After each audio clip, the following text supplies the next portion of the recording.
Nasıl methedeyim sultanım seni, nasıl methedeyim sultanım seni. Gürcistan ilini değer gözlerin, bir bakışta eğlen harap cihanı.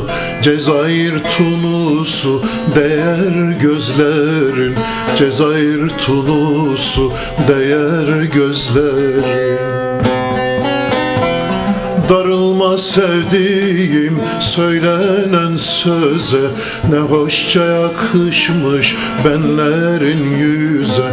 Mısır, Arap, Urban, Yemen, Anize, Belhi, Buhara'yı değer gözlerin.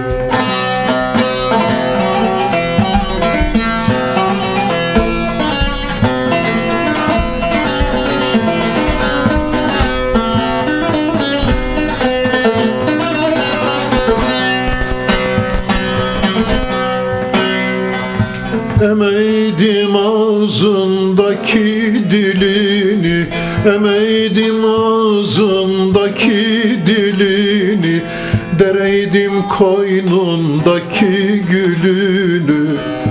Bosna, İstanbul'u, Anadolu'yu, bütün Rumeli'yi değer gözlerin, bütün Rumeli'yi değer gözlerin. Ben seni severim ezel ezeli, bana cefa etme dünya güzeli.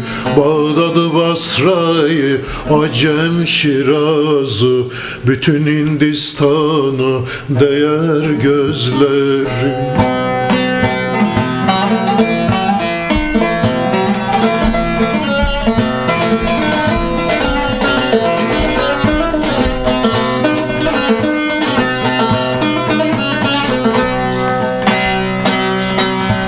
Karacaoğlan der ki hoş etmetin, al yanaktan Buse olsa himmetin.